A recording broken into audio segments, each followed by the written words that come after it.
Hello everyone, I am Kalol Mandal, a faculty in the Department of Material Science and Engineering, IIT Kanpur. So, I will be the instructor for the course Corrosion Protection Methods. As you all know that corrosion is inevitable because it is a thermodynamically spontaneous process. So, one cannot stop corrosion, but definitely one can control corrosion to a very low level, so that the material used in engineering applications or applications with functional properties can serve for longer duration without any problem. Now, one part is understanding corrosion principle. Yes, that is very important. If we understand corrosion principle, we can actually understand what protection we should employ.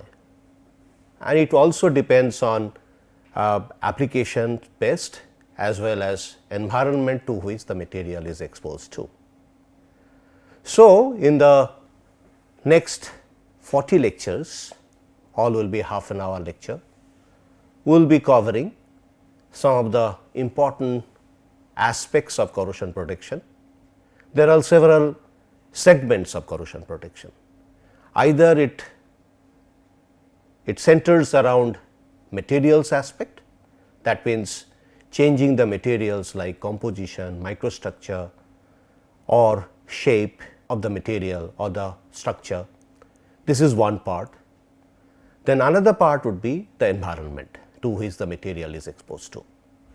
Either you can change the environment by removing some of the corrosive substances, like for example, if it is a chloride environment, if we scavenge out chloride, we can actually have fairly good amount of corrosion protection.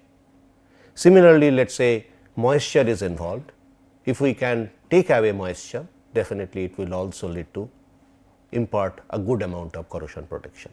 It is all about improving the corrosion resistance.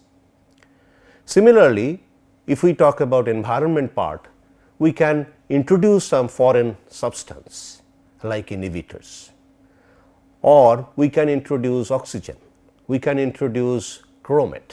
Those are substances which can also lead to corrosion protection. Now, apart from materials aspect as well as environment aspect, one can also think of corrosion protection with the help of designing. Without changing the material, without using costly materials or without looking at the environment part, one can think of changing the shape of the material, okay, or shape or the design of the material. For example, any pipeline, let us say, wherever there is a bend, one should take care of its sharpness. One should not have a sharp bend, it should have a continuous with a root radius, so that the liquid which will flow through the pipe should have lamellar flow. Like that way, one can look at design aspect. Then one can also think of using coatings. This is also using a foreign material on top of the structure which we want to protect. Coating, for example, painting, organic paints, or inorganic coating like oxide coating or metallic coating like zinc coating, all those cases are there. These are two other aspects. Now, one more aspect which actually involves the change in potential of the material.